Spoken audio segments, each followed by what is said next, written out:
Okay, so continuing with this little gear set thing, like I said, I wanted to tell you guys, I mean, they're basically the same gear set, right? I haven't verified part numbers, but if it falls in, it falls in. So here are some pictures of them. This is the super pinion that I pulled out earlier, right? Here's your truck pinion right next to it. Here's the flange, goes on here, right? Goes on here. Ring gear is obviously side by side. This gear I noticed is marked with it's got a 43 on the end of it. This one is not marked the same way, but I don't know, maybe it means something either way. So, either way, there's your little tech tidbit, 8 inches and 8 inches and 8 inch. So, these are like, yeah, until they started going to the 8.2, everything that's 8 inches, so all the late Mortal Forerunner stuff. Obviously, all the early E-lockers, so all of your FJ Cruiser stuff, all the Tacoma stuff, they're all using the exact same gear set. And in fact, all the V6 just use the same bearings, except for the E-locker uses that one giant one. Like I said, it had that little bit of offset. I had to go ahead and clearance the case a little bit to get that to go in there.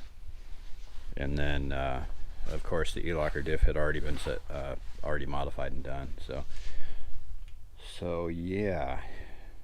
That's basically that as far as the diff setup stuff goes. And then once I get the front end the rest of the way assembled, I'll show you that breakaway with a wheel on there instead.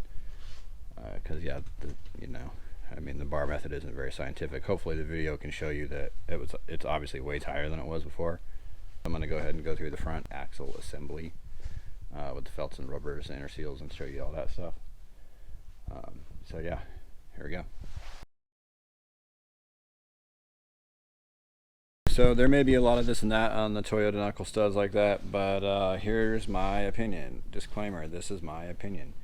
If you're not a hardcore rock crawler, if you aren't jumping the shit out of your rig, if you aren't running like hydro spooled front end type stuff, big tires, I don't necessarily think the knuckle stud upgrade is terribly necessary. Just maintain it. We've talked about this before.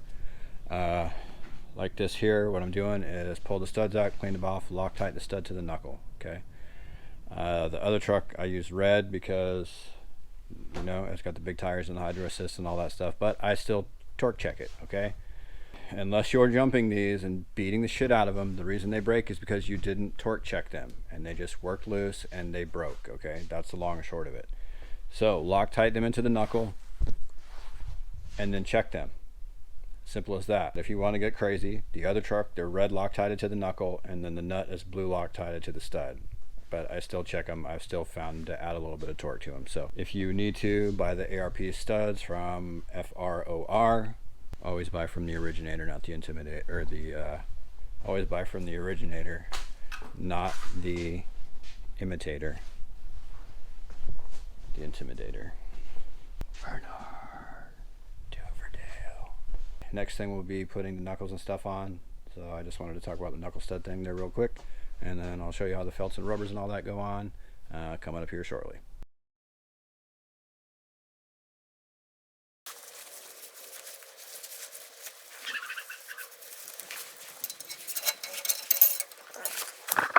That's how you do that. Okay, so here is a shot real quick of the stock front inner axle seals. This would be your OEM Toyota. This is the Marlin Crawler seal. These are a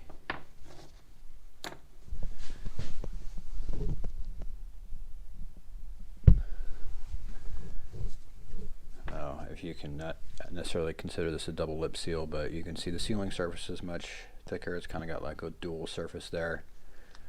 This has got a garter ring versus a garter spring. You can just see kind of how skinny these are.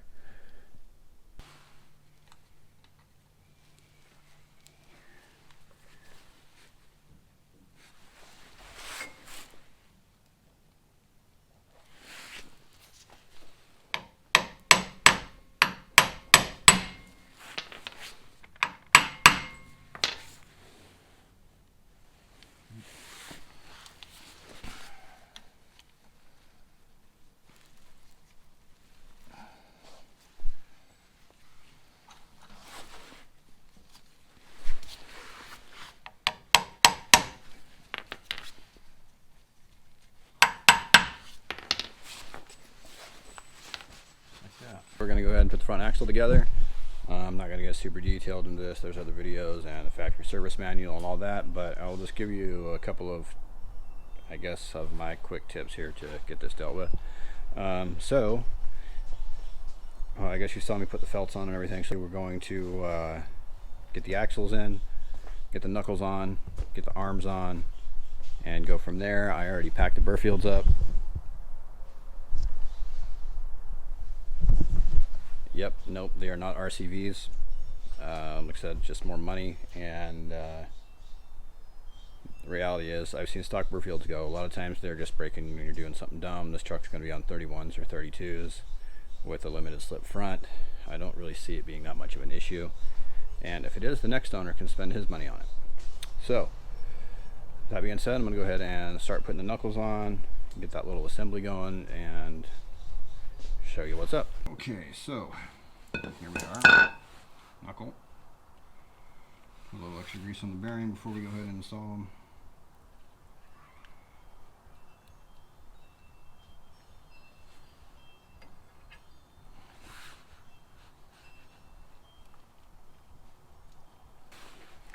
And then, just take this lower knuckle, or the lower bearing, put it in there, make sure that it slides over the upper cap.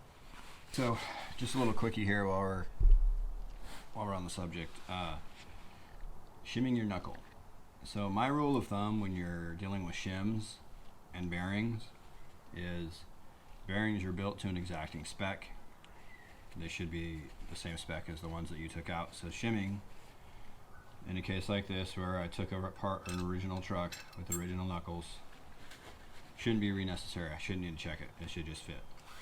And that's the method I've used with the other truck, so your mileage may vary a little bit, okay? So just for the fact of this conversation, all four of these shims came out exactly the same size on this truck. I checked them, went back, I was gonna have to make new ones, so that's that. The shim goes in, steering arm goes on.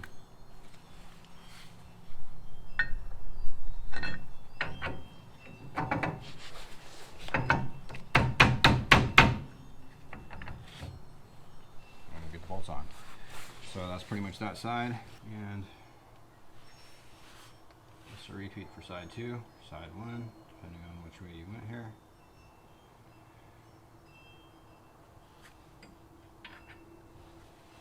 Again, the grease is kind of your choice, whatever you like to use, depends on how often you're going to be in here. I like to use like an AMSOIL grease on my wheel bearings, and I can't see the Burfields because I use the RCV grease in the RCVs.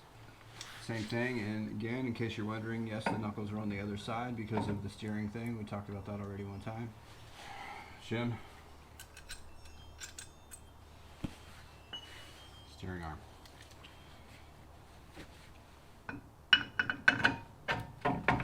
Alright, now we'll get the hardware in there. Or we get the hardware started, I should say, and then we'll stab the axle shafts. Alrighty. So I'm not going to hurt anybody's feelings here if you use a little bit of anti-seize on the cone washers here. So just put a little coating on them, a lot of light coating stuff. Put these on here in a manner where you can see that split and it's not lame to get to next time. So I don't know if we talked about when we get them out, like a lot of times when that little split becomes exposed when you go to take these out, you can put like a little pocket screwdriver in there and it helps dig these up out of the knuckle if they're in there and being kind of a pain. So like I said, anti-seize can be kind of a pain in the ass here, so what we're doing is just putting a nice light coat on there.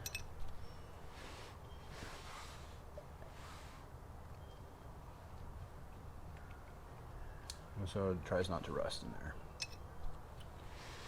Okay, so on the side with the cones, they get the flat washers. Split washers go on the bottom.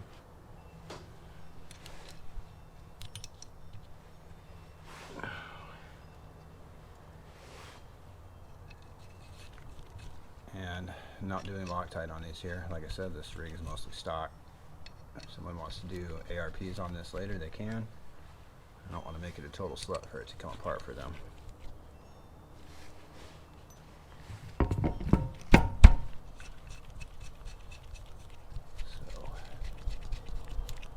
kind of snug these down.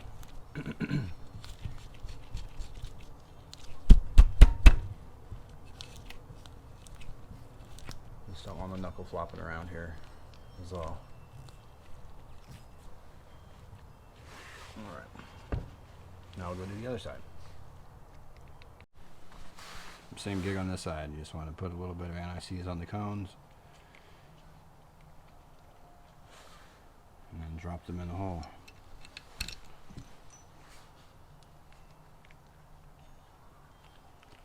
And really, I found a lot of times if you do say garage cures, just use grease. Nice coating of grease on here.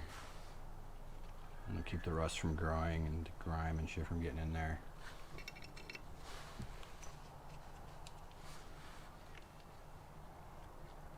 Redneck anti-seize. All these nuts and things are still available factory from the dealer as well, so if you want to get just new factory nuts, you can get them from the dealer as well. So we put the seals in already. You just want to make sure you get a little bit of grease on the seal, on the sealing surface here at least. You don't want to dry start that seal. So again, plenty of videos out there on the way you do this. You just want to make sure the flat spots go up and down so they slide it into the where that bearing would be.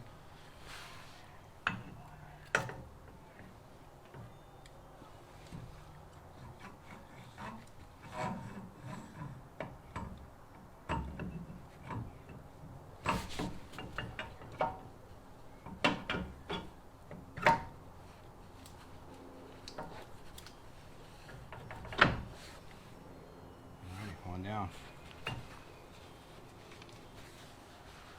So long sides is always a little bit more tricky, but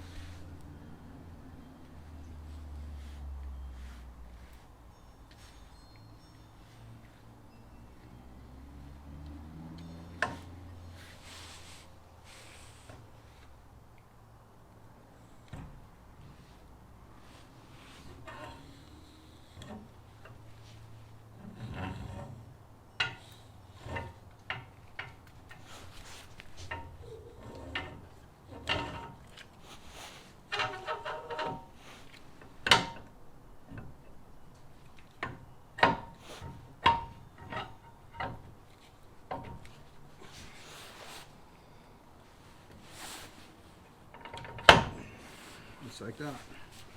So we're going to go ahead and put the spindle on. Paper gasket, don't have one. A little bit of the right stuff. It's not like this knuckle is really like waterproof anyway.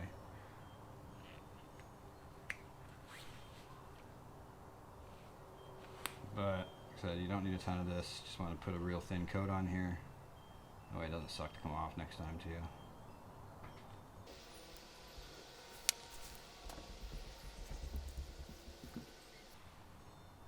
That. So you do want to go ahead and grease the inside of the spindle bushing, at least here a little bit. That way, like I said, we're not getting completely crazy with the grease on this knuckle. So you want to be able to get back in there and not have just a mess every time you're dealing with it. So that rides in there like that, get a little bit of grease in there. A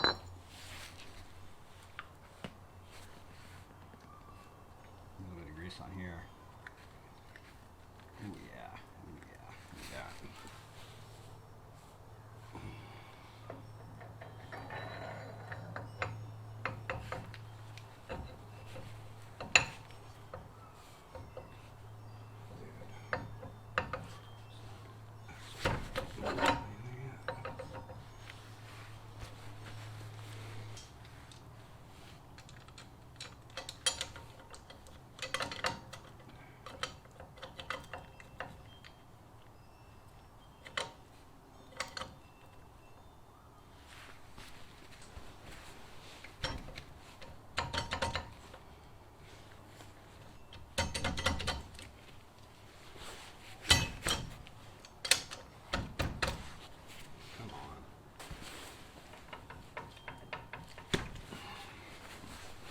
no good deed goes unpunished, and as per the usual, my genius ends up being not so genius. So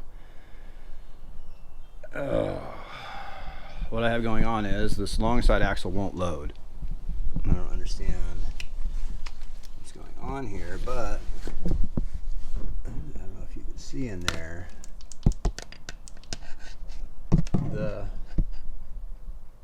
I can't get down to the sealing surface. The other side loaded fine. I'm pretty sure what's going on is because this had that knot, and doesn't really have like a center pin. It's got that big boxy thing in there. That's causing an issue where the axle won't load all the way on the side, and plus it was very offset. So I'm gonna have to trim this axle shaft. I'm gonna trim the axle shaft down. It's gauche, I guess. It's a pain in the deek. Okay, anyway, that's what's up with that. So I got the axle to fit. I had to cut it down. Took about, I don't know, probably took like 5/16 off of it or whatever, and now it'll fit in the hole. So I'm gonna go ahead and bolt this side up now.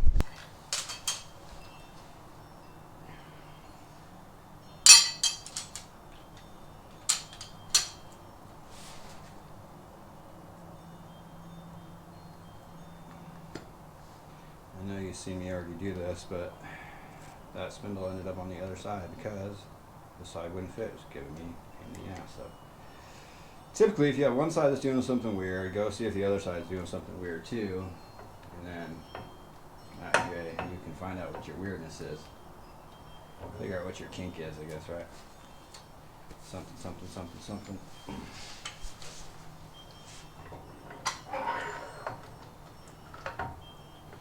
Alrighty then. So I guess when you do the limited slip trick up front, you need to shave this axle down a little bit.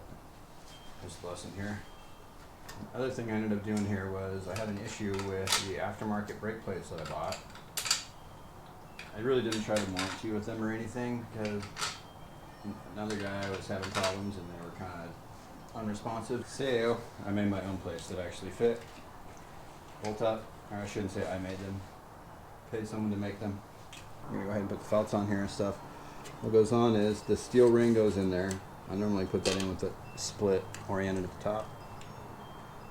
The rubber fits into that same void basically, right on top of the metal, and then your felt. So you have these backers that go on there. And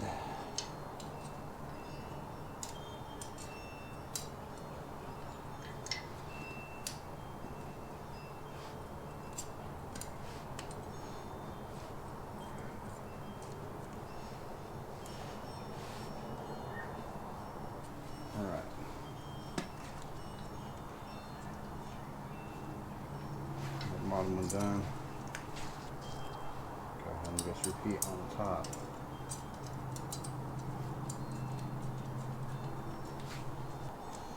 There's that.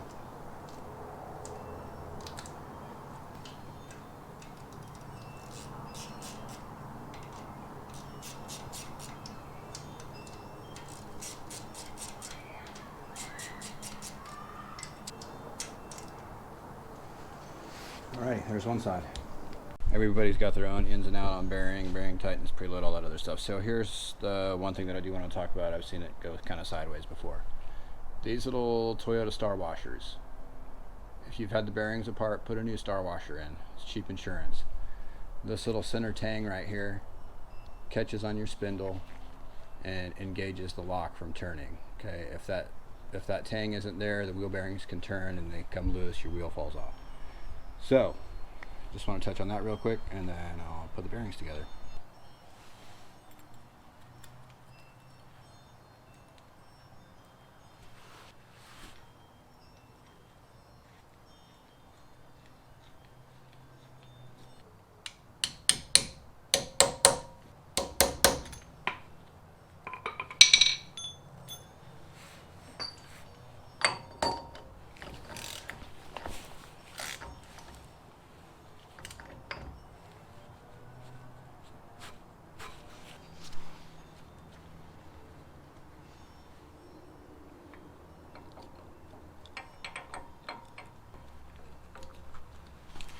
So like we talked about last time, a little bit of anti-seize on the washers doesn't hurt anybody's feelings. put the slot facing out.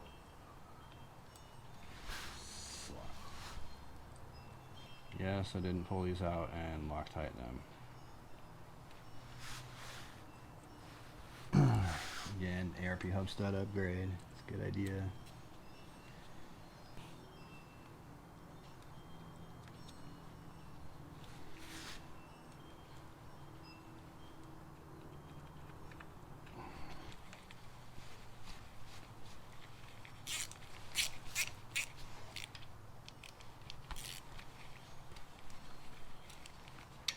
Don't forget your snap ring.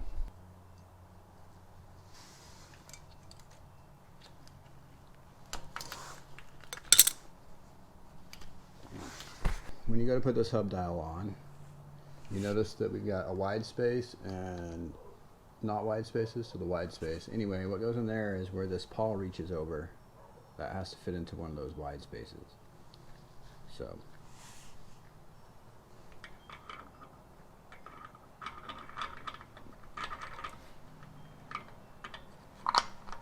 like that.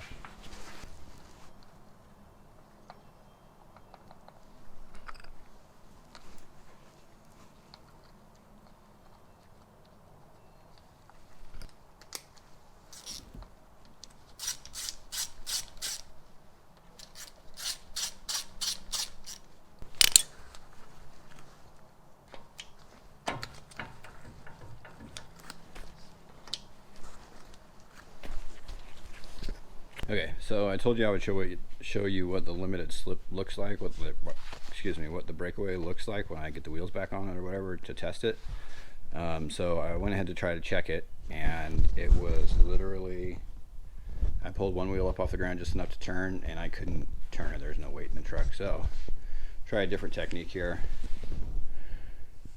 No replacement for displacement, I guess, right? So what I did was put that fatty tire on there to hold it down. And then I jack this side up. It's like, yeah, anyway, a little bit of a jacking problem. So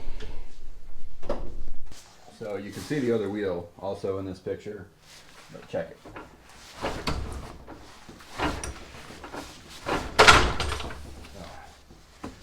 And that's why you use jack stands too. But you can see the breakaway is much higher there. With the wheel and tire on, it equates to quite a bit more because we're pulling on. Anyway, we're pulling on quite a bit more than that pry bar, so it is disengaging, it is working, it is much tighter. And what does that look like with the 37 on there? Let me get that fender, see if it'll go on. I don't know, looks pretty good. May or may not clear, but trim that off there. You can see there's a little bit of, definitely would need trimmed right there.